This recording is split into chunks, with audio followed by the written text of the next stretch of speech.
Imagine being denied VIP treatment just because of the color of your skin, but when a single phone call to a powerful CEO father shakes the system, everything changes. Watch the crew's downfall unfold. A black girl, like any other traveler, looks forward to the privileges that come with booking a VIP seat. It's a premium experience designed for comfort and luxury, one that promises a seamless journey. However, what should have been an enjoyable and relaxing trip quickly turned into a moment of profound disappointment and confusion. After having carefully chosen her seat in the first class section, she was stunned when she was told her seat was no longer available, all for the sake of accommodating another passenger, a white passenger. This wasn't just a misunderstanding or a case of overbooking. The way it unfolded was a blatant act of discrimination. The airline staff, without a hint of hesitation, requested that she vacate her VIP seat, offering no explanation other than the fact that another passenger, who happened to be white, had a higher priority. The logic behind this decision was not only unjust, but disturbingly rooted in racial bias. There was no valid reason provided for why her reservation should be overturned, especially when she had followed all the proper steps to ensure her seat. At first, she was confused. Could this be a simple mix-up? Perhaps an issue with the booking system? But it became clear quickly that this was not a matter of technical error. The staff seemed unbothered by the situation and appeared to make no effort to offer any form of resolution or compensation. They simply insisted that she give up the seat, offering her a less desirable spot in a different section of the plane. The underlying issue was evident. The color of her skin seemed to be the only explanation for why she had been asked to move. Had the passenger who was being accommodated been of a different race? Would she have been treated in the same way? This question lingered in her mind, and with every word spoken by the staff, it became increasingly difficult to shake the feeling that this situation was not only disrespectful, but entirely racially motivated. As she sat there, trying to understand what was happening, she realized the gravity of what she was facing. This wasn't just an inconvenience. It was a direct attack on her dignity and her rights as a paying customer. The experience reflected a systemic issue, one where the racial dynamics at play were palpable. It wasn't the first time she had encountered discrimination, but it was the first time it had been so stark and blatant in a public space where her actions were scrutinized and her worth was seemingly measured by the color of her skin. It wasn't just a case of poor customer service, it was a deliberate act of injustice.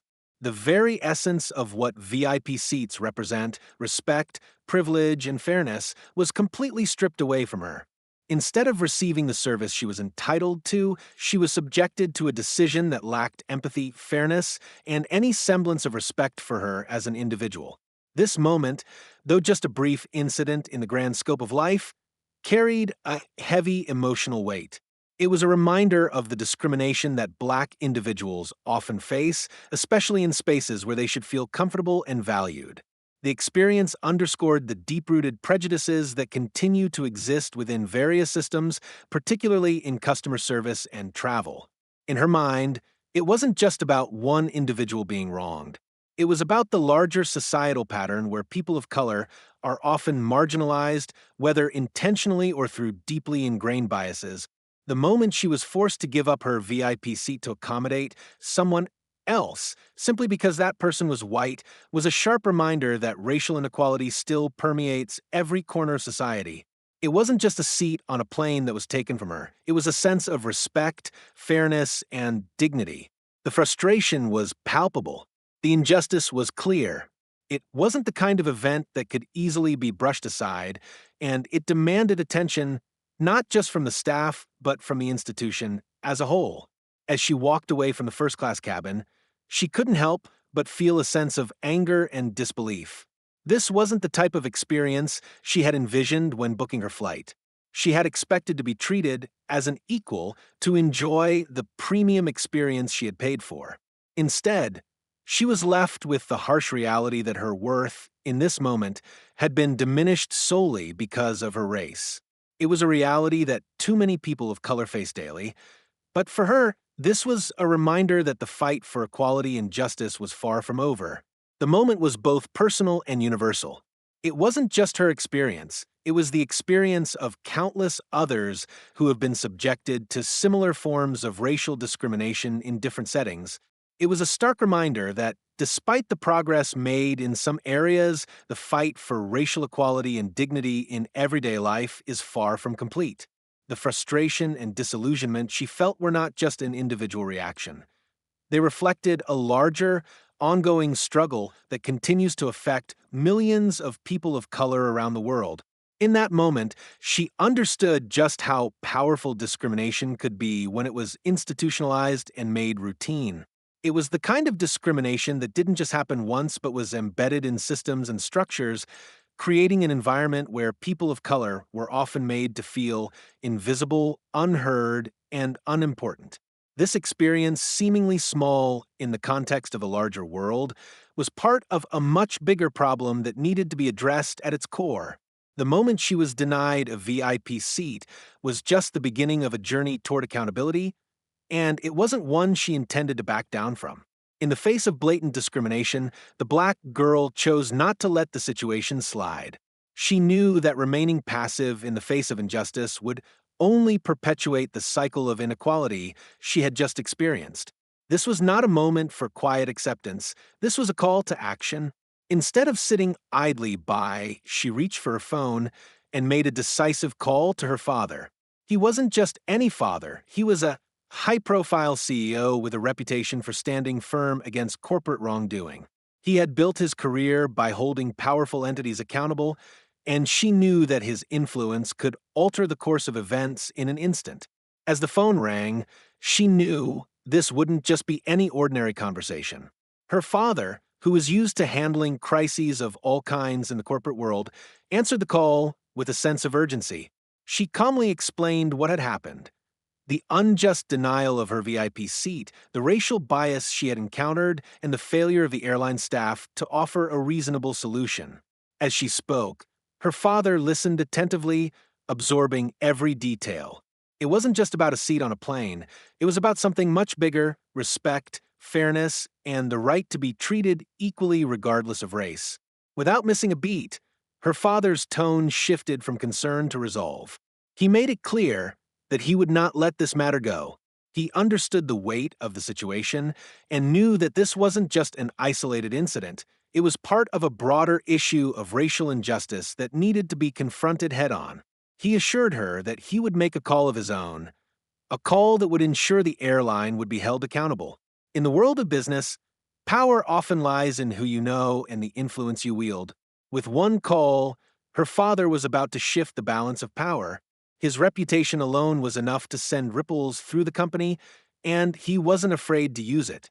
This wasn't about revenge, it was about demanding the respect and justice she deserved. And in doing so, sending a message that discrimination would not be tolerated no matter who was involved.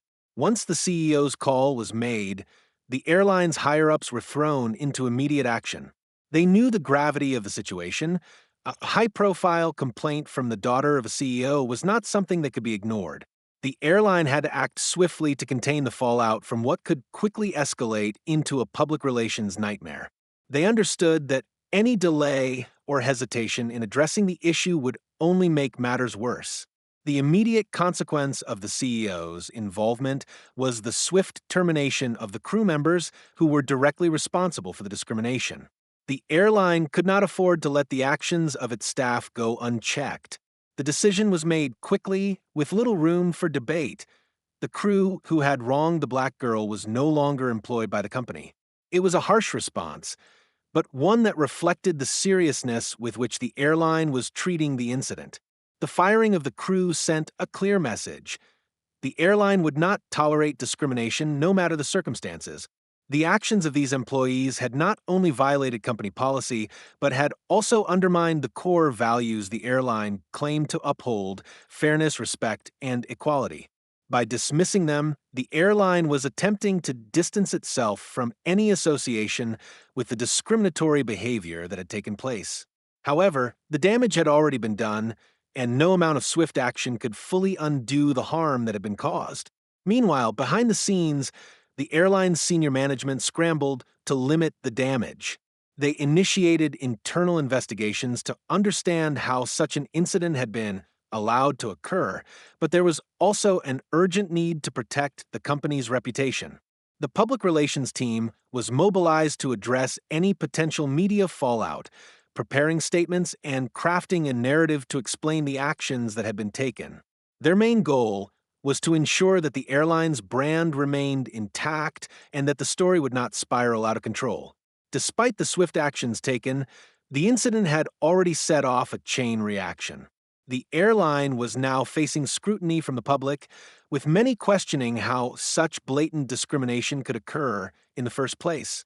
The company's reputation hung in the balance, and its ability to recover from this blunder would depend on how well they handled the aftermath. The consequences of this incident extend far beyond a single unjust act on an airplane. While the girl's personal grievance was addressed swiftly, the larger issue of systemic racism, privilege, and power dynamics took center stage. The airline's actions and the swift intervention from a powerful CEO highlighted the ways in which power structures often work to protect certain individuals while neglecting others. At its core, this story serves as a powerful reminder of the inequality that still exists in many public and private institutions. It isn't just about a denied VIP seat. It's about how certain individuals, particularly people of color, are treated when they're in spaces where privilege dominates. The incident exposed the ingrained bias that can lead to such discriminatory actions, even in seemingly neutral or professional environments. The consequences of these biases are often far reaching, creating environments where those who are marginalized feel unseen and unheard. The immediate firing of the airline crew was a clear, though reactive, step in addressing the wrong done to the girl. However, it also illuminated a broader issue that the power to reverse such decisions often lies in the hands of those with influence, privilege, and resources. The girl's father, with his position and authority, was able to enact swift change. This dynamic underscores the deep inequities that exist in society. Had she been a person without access to such a powerful ally, the incident might have gone unnoticed, or at best, would have resulted in no more than a formal apology and empty promises of change. In the wake of the incident, the consequences rippled outward, affecting the airline's reputation, its staff, and the broader public discourse on racial inequality. The firing of the crew members, though necessary, wasn't enough to solve the problem. It merely acted as a band-aid to cover a deeper wound, a wound that reflects how race and class still shape opportunities, treatment, and outcomes for so many individuals. Moreover, the public's reaction was mixed. Some applauded the girl's father for using his power to correct an injustice, while others criticized the system that allowed such a thing to happen in the first place. This tension highlighted the fundamental issue at hand: the unequal distribution of power, and how that power can either expose or hide the truth of systemic racism. While the immediate consequences may have been swift, they prompted larger questions about how organizations, governments, and societies at large can begin to address the ingrained biases that continue to perpetuate such inequalities. Stay tuned for more powerful stories and join the conversation on Expect Stories.